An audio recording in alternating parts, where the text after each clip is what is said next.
Hello and welcome to the Imprint Weekly Podcast. I'm John Kelly, Senior Editor of the Imprint, a daily news site covering child welfare and youth justice around the country. You can read all of our coverage at imprintnews.org or check us out on Facebook or Twitter at @theimprintnews. You can also sign up on our homepage for our free weekly and monthly newsletters. And for professionals in child welfare and youth justice, subscribe to our Youth Services Insider section for a closer look at news on business, policy, and practice. The Imprint Weekly Podcast is also a member of the SafeCamp Audio Network. Check out our show page and all of SafeCamp's other great podcasts at safecampaudio.org on the web, at SafeCamp Audio on all social media. Today's guest is Bruce Lesley, president of First Focus on Children, who has joined us to talk about the child tax credit. As many of our listeners know, the credit got jacked up by $1,000 or more during 2021 as part of the Biden package of coronavirus relief and was available for the first time during that period for parents who earned very low or no income. So it changed a lot. And when that expired, the credit went back to normal, and that put millions more kids back into the poverty column. So I wanted to talk to Bruce because there's an augmentation of the child tax credit on Capitol Hill right now. It's already passed the House. Senate is up next. Bruce is up on all the details, so he joined us to talk about that. This, of course, is highly relevant to child welfare conversations because there is all kinds of energy around advocating for cash and concrete support as a central driver of child safety. And there are all kinds of folks in the research community really getting into the nitty-gritty and studying the impact and effect of cash supports and concrete supports on maltreatment, on reporting, on all things child welfare. A few that come to mind: Will Schneider, Lindsay Bullinger, Kelly Ryson. There are more. Maybe I'll drop some links to some different studies and things that we've covered around that in the show notes for this episode.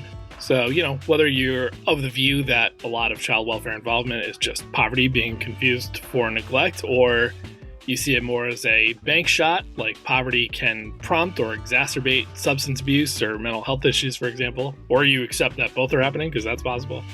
I gotta think there's close to unanimity around the idea that keeping children not poor is the best weapon, or macro weapon anyway, in preventing them from experiencing either child welfare involvement, maltreatment, or both.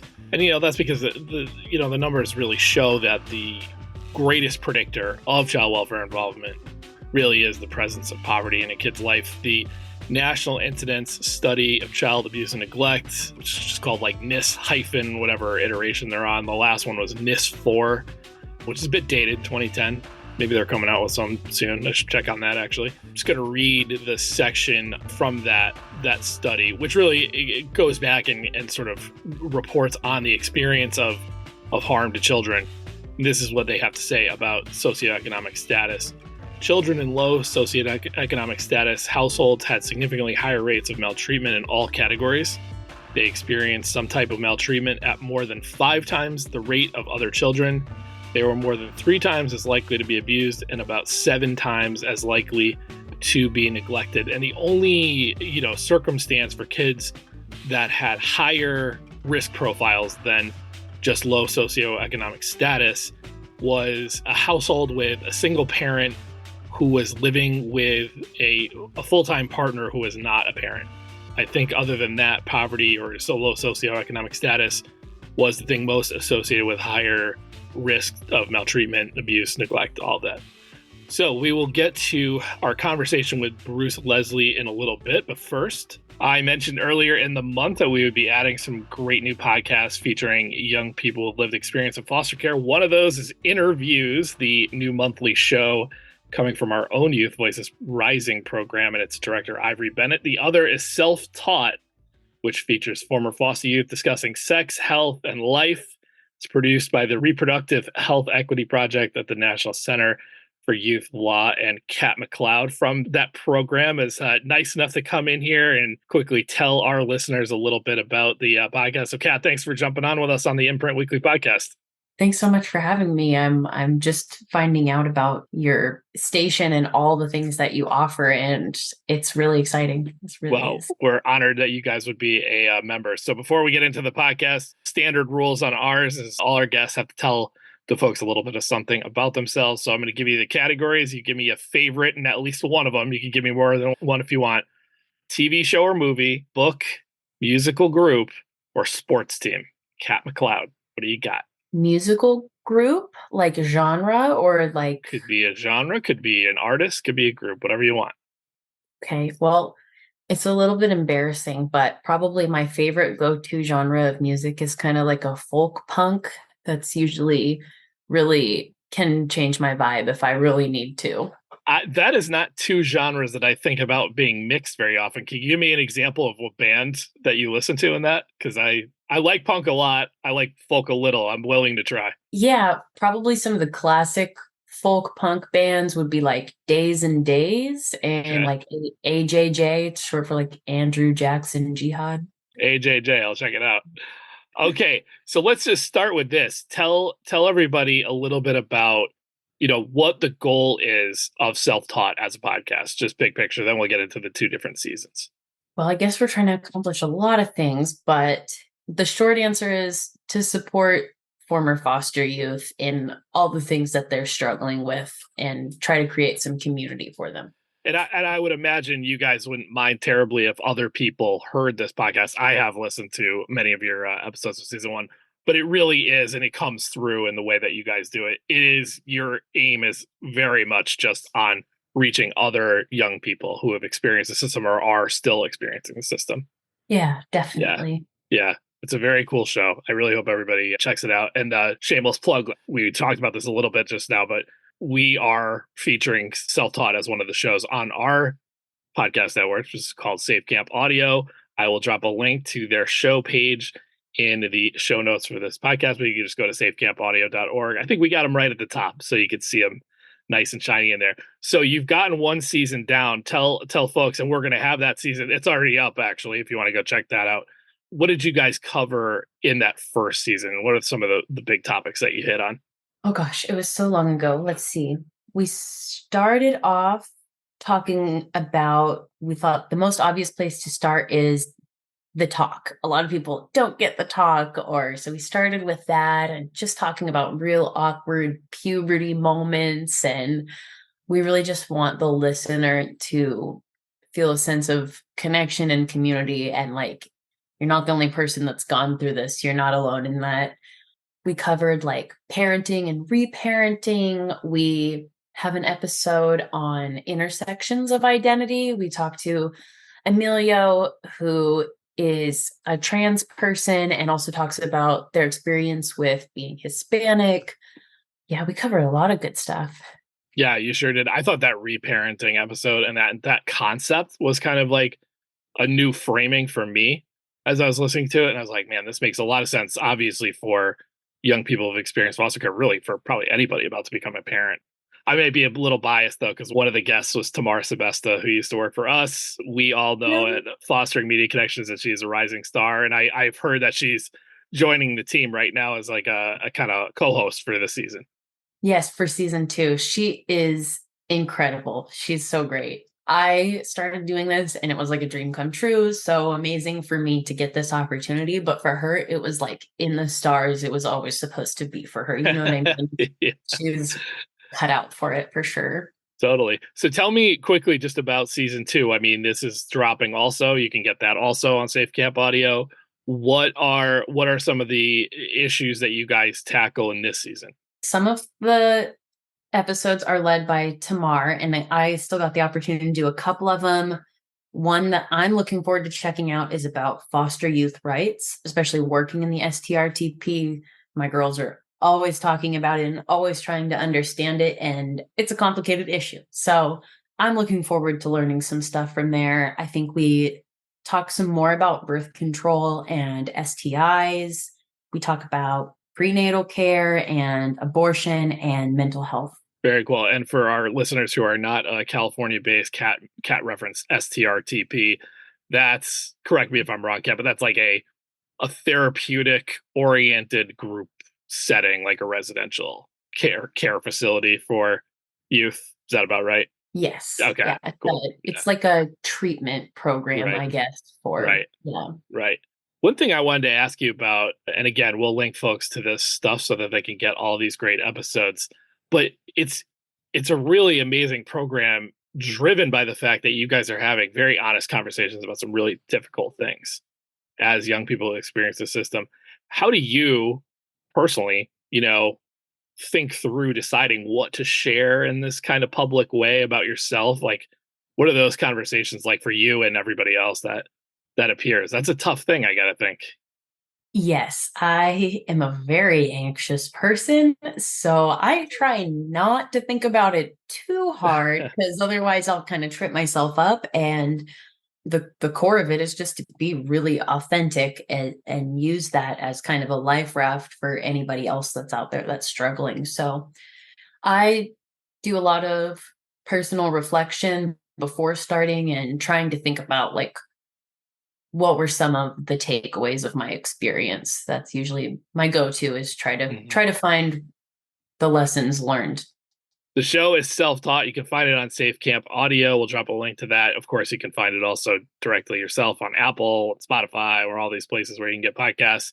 Kat McCloud, thank you for joining us on the Imprint Weekly podcast. Thank you so much for having us. All right, when we come back, our conversation with Bruce Lesley of First Focus on the Children. Are you a professional in the field of child welfare, juvenile justice, or other family and youth services?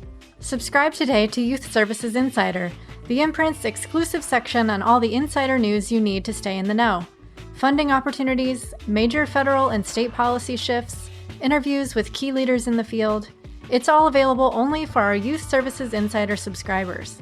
Sign up for a monthly or yearly subscription today by visiting imprintnews.org/subscribe.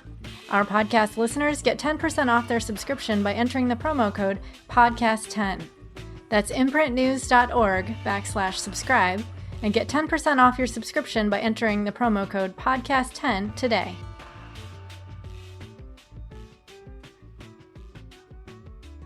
All right, we have discussed many times changes to the child tax credit on this podcast before, especially in 2021 when the American Rescue Plan Act included a boost to the tax credit, made it available to more low and no earning income families, and moved it to a monthly distribution at a time when that was really important. Child tax credit is back in the news, in the mix on Capitol Hill. And here to discuss that with us is Bruce Lesley, president of First Focus Campaign for Children. Bruce, thanks for jumping on and talking tax credits with us. Absolutely. Great to see you, John, and happy to be on. You too. And your cat popped into view. I see the cat now behind you. Yeah. Nice. So Bruce listens to the podcast, so he knows the rules. So you got to give something to these guys about yourself before we get into the weighty stuff. So here are the categories, Bruce. Favorite TV show, movie, sports team, book, or musical group. You don't have to give me all. You can give me up to all. Well, have to give me one. Bruce, what do you got? Right now, like, we're watching the latest season of True Detective, and it is awesome. And like every Sunday night, I am waiting to see Jodie Foster and crew. So it's really well done, and really it has all the elements of a good story, and I love that they really are getting into the Alaskan tribal communities issues, and it's really good, really good.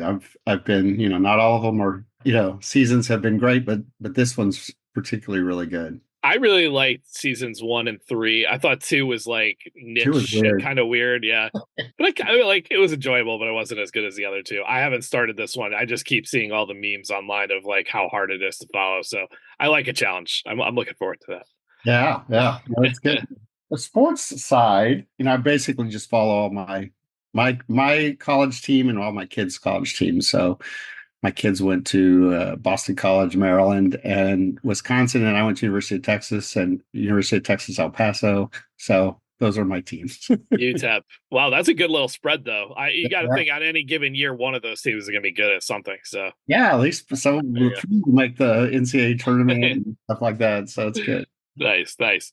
So I think we should probably like level set and not assume everybody knows everything about this, because I certainly don't. Child tax credit, that has existed for a very long time. The sort of base expectation of child tax credit in this country is $2,000 per child. There is a requirement that, the filer is earning $2,500 or more, and a portion of that is refundable. I always feel like I screw this up, so maybe you can explain it, but refundability means like even if you don't owe taxes, you can then get it back as essentially as cash at the end of the year, correct? Did I cover the OG tax credit correctly there? Yeah, absolutely. That's exactly right.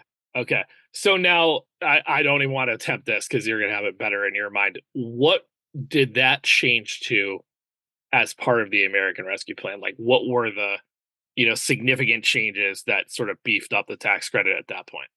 Yeah, so I think it's important for people to know that when the first idea of a child tax credit was the National Commission on Children in 1991 that issued its like big, landmark report on every single possible kid issue, right? So there's everything on healthcare to child welfare to education, early childhood, childcare, the whole gamut. But this is where the idea of creating a child tax credit really came from. And the recommendation was to make it fully refundable. And the idea was to benefit children and to recognize the costs associated with taking care of kids. And in fact, when it's described, it's even described as helping low income and middle class families with children.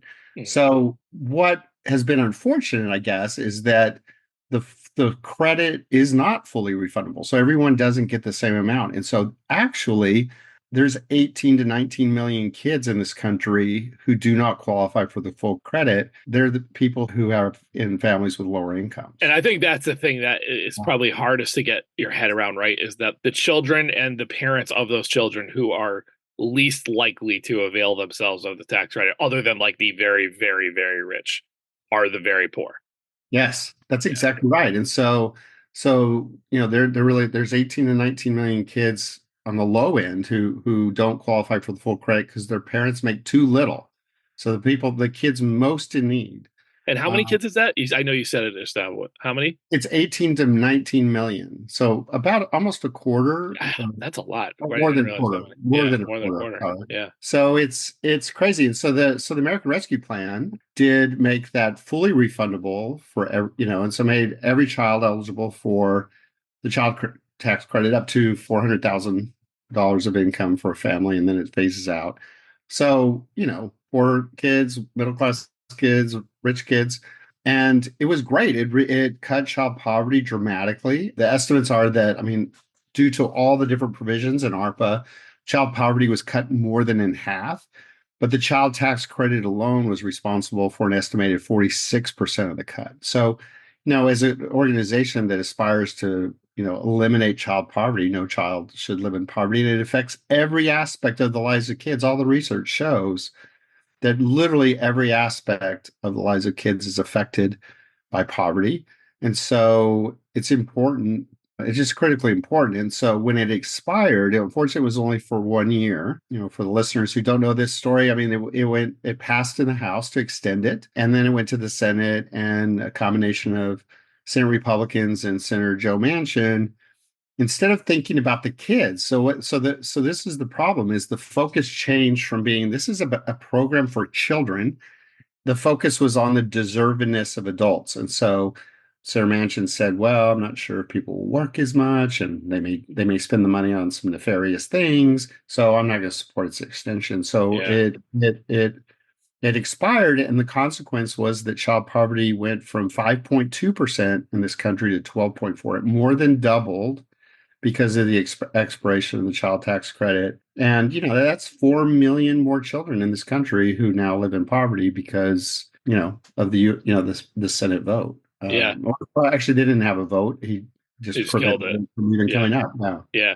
So thank you. That was very important context. I think before we get to this new proposal, I want to get some specifics on what that 1 year window looked like for families, so that we can then kind of compare what's in this one. So correct me here if I screw this up. My recollection was it's So again, the base child tax credit was $2,000. It went up to $3,000, all between $3,000 and $3,500. Was that right? Something like that.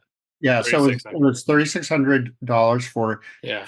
0 to 6, and then for all other children, it was $3,000. And also, the child tax credit for some reason doesn't cover 17-year-olds, so it also fixed that. And so now that all that expired, so now 17-year-olds are not covered again, and it dropped down to $2,000 for everybody. So yeah, and depending on the family, it was a huge chunk of change, because for some families who didn't qualify for the credit at all, let's say you had a kid at 1 and 3, let's say you had 2 kids, that's $7,200 you just lost, and for a very low income family, and for other families it was thousands of dollars. And and I think that was the other important thing I want to make sure people knew about, is we were just talking about how the sort of standard child tax credit does not cover the poorest people, the poorest parents and children. This did. And so this was, you had some parents who went from 2,000 up to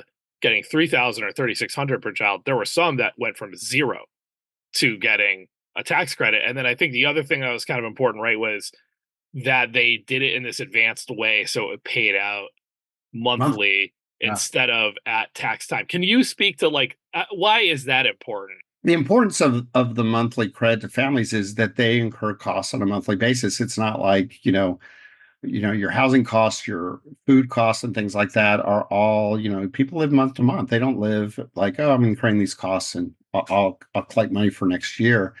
And it's just fundamentally helpful to families. And it does recognize that the idea of the child tax credit is to help families with kids. And the estimated cost of raising a child in this country is, nearly $250,000. So, to get a few $1,000s is not like covering the whole cost. So no one needs to be like, oh, I shouldn't be subsidizing, other people's children. It's just recognizing that in a family, in a household with several children, there's just higher costs, and it does benefit society. So there is this recognition, or should be recognition. And so the monthly thing was a huge importance to families, and that of course has also gone away. So to recap, before Bruce lays down for us sort of what's in this plan that's being discussed right now: original tax credit, $2,000. It didn't hit the lowest earning families, and it was at tax time. That changes with the rewrite in the rescue plan for 1 year to between $3,000 and $3,600 per child, can be paid out monthly. I think that was up to the filer if they did that or wanted it in a lump sum. And it reached everybody. Basically everybody was eligible except for very wealthy tax filers. So that's where we went to. Now it's back to normal for now. Kind of run through the important changes that are on the table in this sort of bipartisan negotiation that's taking place right now. Yeah, absolutely. So there was provisions that expired from the Trump tax cuts with respect to things like the R&D tax credit, and then the provisions like the child tax credit that expired from the American Rescue Plan. And so a strange bedfellows came together where the Republicans really wanted an extension of the R&D tax credit, and some Democrats as well, obviously.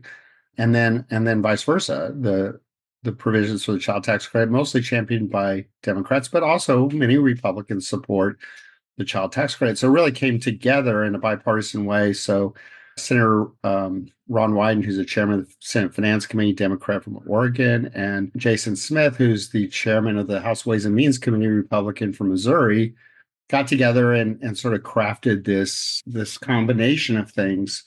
But the child tax credit provisions have really, several important components. One is the phase-in for the current child tax credit is such that it doesn't really recognize families with multiple children. So you only get the phase-in at 15% of every dollar earned above $2,500. So you're basically earning on the first kid until you reach the full credit, and then you start getting the second kid and stuff like that. So one of the things that Wyden did that I think is really an important thing is it provided the 15% for each kid.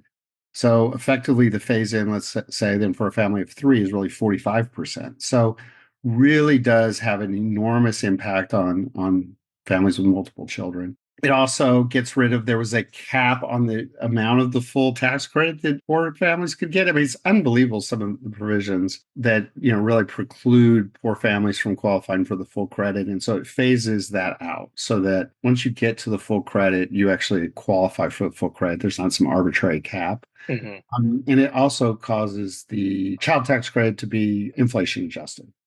So those are three kind of important things. And the thing for listeners to know is that it's far from what we want, but it does lift about 400,000 to 500,000 kids out of poverty. So not as, not what we want, but it is a step. And it does benefit an estimated 15 million of the 18 to 19 million families who get no or partial credits. So, it's helping low-income people is really what this change is focused on. And so it's definitely something we strongly support.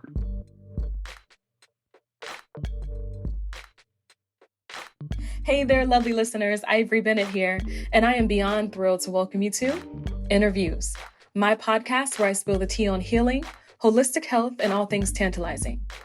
Join me for anecdotes about my life and engaging conversations with friends and lived experts offering diverse perspectives. With 17 years of lived experience in foster care, this journey is a collective practice of vulnerability, growth, and resilience. Interviews isn't just about my solo adventures, it's a community-driven exploration of laughter, introspection, and a whole lot of fun. Get ready for real talk with real experiences. You can listen to Interviews on SafeCamp Audio, your go-to for content that speaks to your mind, heart, and soul.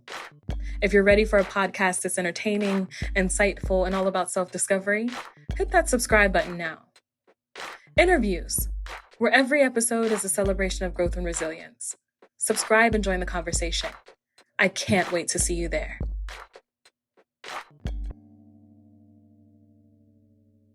Okay, so adjusted for inflation, right? So it can go up if we get into a sort of situation like we have been recently, and it's more refundable and more accessible, essentially, for low candidates. But then, if I heard, am I correct? The monthly thing has gone away. That's not part of this, and then now we're back to like this would not do anything for like the lowest income earners, right? There's still that $2,500 income requirement in there. So, and I'm sorry, and one other provision that's reaped some controversy, which is trying to recognize that families with children have, various different issues that occur on a yearly basis.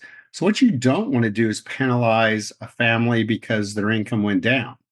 And that's what the current child tax credit does. You lose your job, or you have a baby, or you have cancer, or you need to take care of your parent or a child with disabilities or an illness.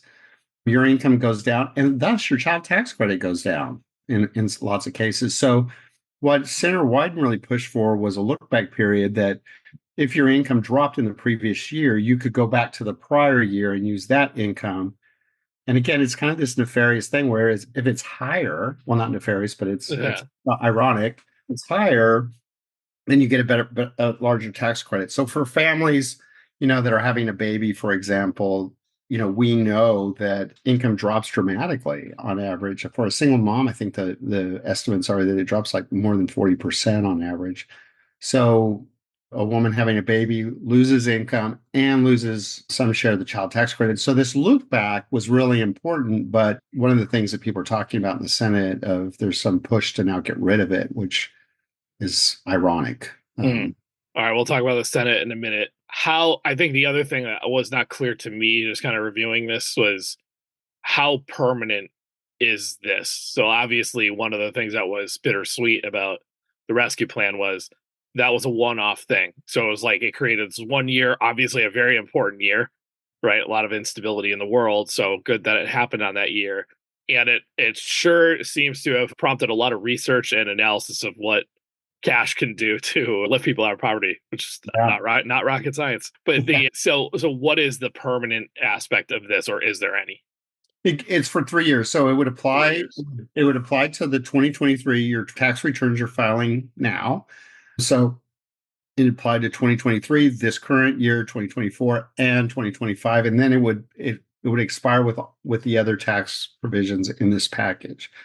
So then the idea would be then in 2025, we would relitigate, the entire tax package, which is from our perspective good because, we did not support the 1 year because of the expiration, but like we would like to come back and take a fresh look at this in 2025 because we'd like to get back to the provisions that were more like the American Rescue Plan. Right. I get you. So like this is almost not good enough that you'd want it to be permanent. Yes. You want it to be kind of a lead thing. Okay, so you mentioned the Senate. Obviously, so this is past the House, correct? We are past the House here. 357 to 70. So passed pretty overwhelmingly on a bipartisan basis. Right. So now it's up to the Senate. And so you mentioned the one thing that people are kind of debating in the Senate. But look, I don't want to get into the talking head. What percent can this pass or not? I think that's what people want to know now. Is there a chance in your mind that this will pass in the Senate and that we will have a child tax credit?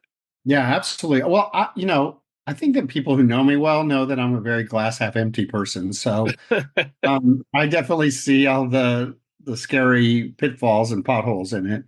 So I'm worried, but I have to say, like the House passing at 357 to 70, I think is really helpful.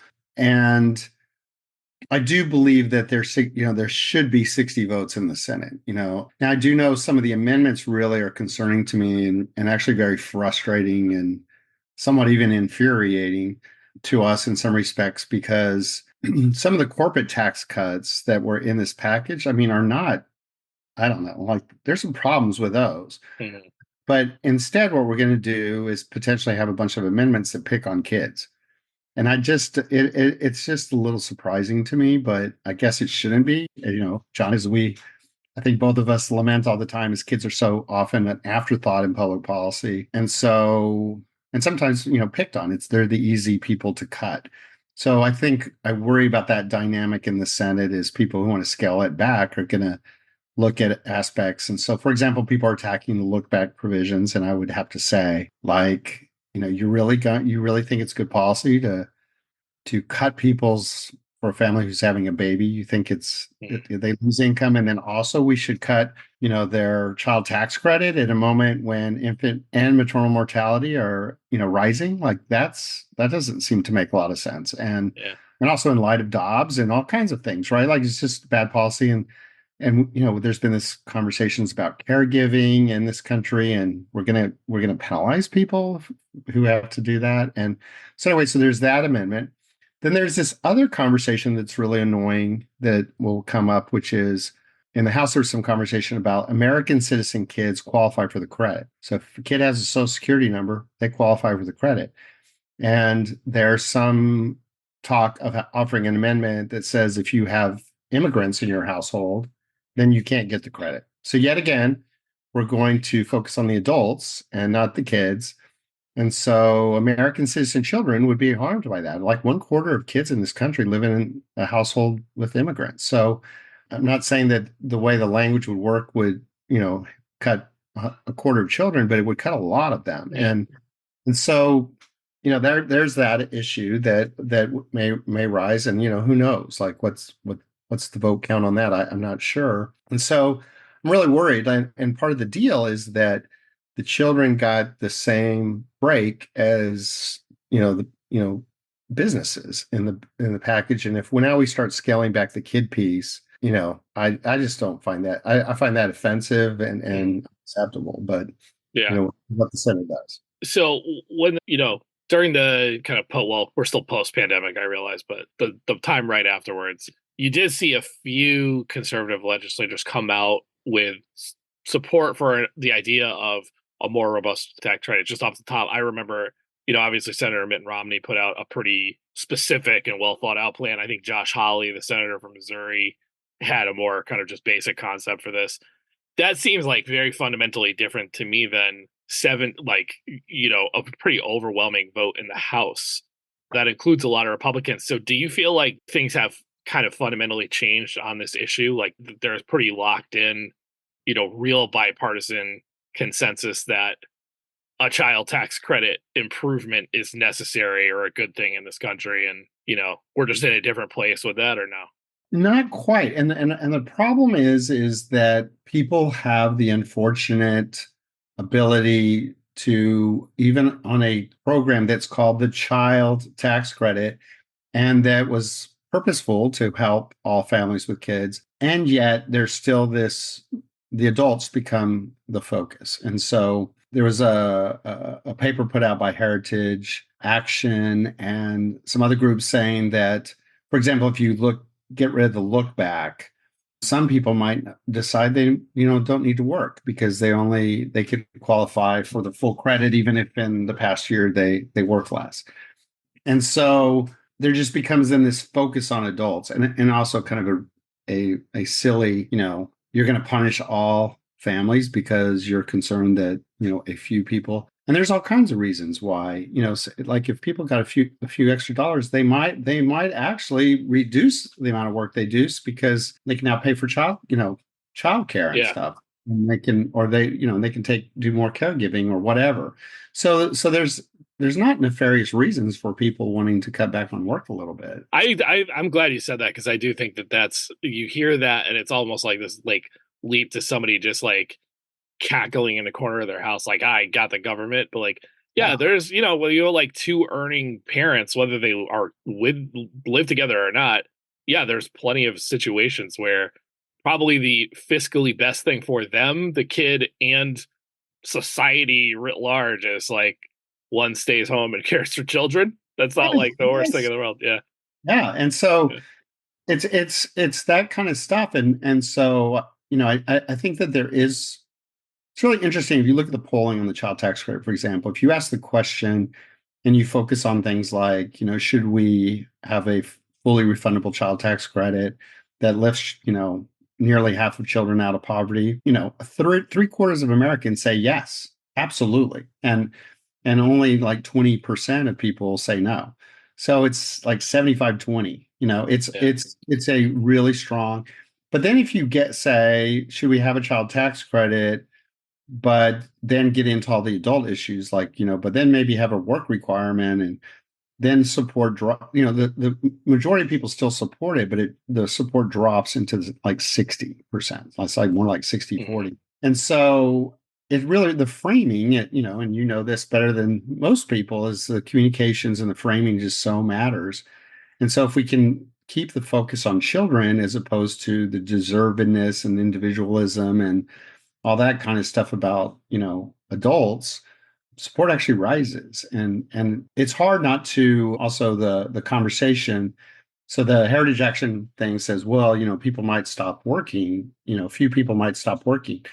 And so then the left then's response is often, well, that's not true. The evidence shows. So the debate then all becomes about work. Yeah. And and we're as child advocates going, you guys, this helps every aspect of the lives of kids. First of all, the work thing, it's not true. People don't stop working to get a few, $1,000. But the idea that it would, reduce child abuse and neglect, and it would improve early childhood and educational outcomes and healthcare outcomes. And, and we know that actually, poverty results in more incidents of people in the juvenile justice system. And, just it's everything. It's all aspect, hunger, homelessness. So that just sometimes then just gets sidetracked. And we, we really, our hope is that we can really keep the focus on kids for just the rest of the day. But I think there is huge efforts to distract. And I know that you guys mostly focus on the, the federal aspect, the federal spending, but what are you seeing out there in states? It seemed to me I've very anecdotally noticed some states are taking up they're going to kind of do this themselves and maybe move more robust tax credits on the state level this year. Yeah, there's been, there was some states that passed last year. I can't remember the exact number, but double digits numbers of states who pass some form of child tax credits in a variety of states, in a very diverse, both blue and red states. And so I know that there's a push to really expand that in other states. And even some of the states who took a first bite of the apple are going to come back and try to do a more robust package. So there's good movement on some of these things. And it kind of gets at this question of, does money matter? And it absolutely does. And I think that people are beginning to really recognize that, and that we should really support our youngest and most poor families. I mean, if you look at the data on the kids left behind in the current child tax credit, it's young kids, right? And as we just talked about, like your first year of life is your poorest as a child. And so it's those kids who are left behind. It's rural kids, it's kids of color, it's kids with disabilities. And so aren't those the kids that we should actually be, to be providing greater support for, not less? And that's what we're trying to do, is flip this conversation and really make sure that we're not leaving kids behind any longer. Last thing before I get you out of here, while this is all happening with the child tax credit, this is all, I should probably say this earlier, this is part of the negotiations around tax reform. But at the same time, there is movement afoot on trying to actually get a spending deal done for this year. Any big boosts or proposed cuts that First Focus have, your collective eye on, things that are really jumping out as either good or bad, and what's being bandied about in Washington? Yeah, absolutely. This is of huge importance to us. And again, in the conversations around the budget, if you kind of go back and think of the State of the Union address where the president said, you guys want to cut Social Security and Medicare, and this, Republicans yelled, no. So off the table, right? And then veterans were like, are you going to cut us? And then so Republicans were like, well, of course not. We're not cutting you guys. So as you take, and then defense, so we're not cutting that. And then Biden administration just passed a huge infrastructure plan. They're not, we're not cutting that. Well, what's left? And so our deep concern is as people are thinking about some cuts in the budget, what really is left are programs that really are important to kids. And so we've had a 25-year bipartisan deal to fully fund WIC, which is, food program for low-income babies and toddlers and moms. And they may renege on that this year, which then would create waiting lists and denial of assistance. So for the first time in 25 years, and the House bill also proposed things like eliminating the Healthy Start program and things like that, which is a program to cut infant and maternal mortality. Like, we have a rising infant mortality. Like, why would, at this moment in time, and huge cuts to Title I in education and things like that. So again, we would argue that kids are being sort of picked on and disproportionately cut in the proposals in the House. The Senate had much better provisions for kids. And so we're hoping that what comes out is a package that leaves kids off the chopping block, but it's really unclear how this is all going to end up. We're watching very closely and very concerned. All right. Well, we will continue to update our listeners and readers at the Imprint on what's going on with the child tax credit. But Bruce, appreciate you coming on and giving us a level set here, because I felt pretty out of it coming back from holiday. So I'm glad I could get an expert on to help folks out. So Bruce Lesley, First Focus, thanks for joining us on the Imprint Weekly Podcast. Yeah, thanks so much, John. And love your show. So I'm a frequent listener. So keep doing all the great work you're doing. Thanks to Kat McCloud of the Self-Taught Podcast and Bruce Lesley of First Focus on the Children for joining us today. The Imprint Weekly Podcast is a production of the SafeCamp Audio Network, which is a division of Fostering Media Connections. Please visit safecampaudio.org on the web or at SafeCamp Audio on all major social media. This podcast is produced and mixed by Christine Onjoko, with music by Luke Giroux and Cyrus Elia. If you enjoyed this episode, we would love it if you'd consider subscribing or giving us a 5-star rating on Apple, Spotify, or wherever you download your podcasts. And we would really appreciate if you would consider supporting our work here on the podcast and in print. Small donations from our listeners and readers go a long way towards helping us grow and cover more great stories in child welfare and youth justice. To support us, it's very easy. Just visit imprintnews.org/donate. You can follow The Imprint on Twitter and Facebook by searching the handle @TheImprintNews, and you can visit us on the web at imprintnews.org. You can always email us at tips@imprintnews.org. I'm John Kelly, and we'll see you next week.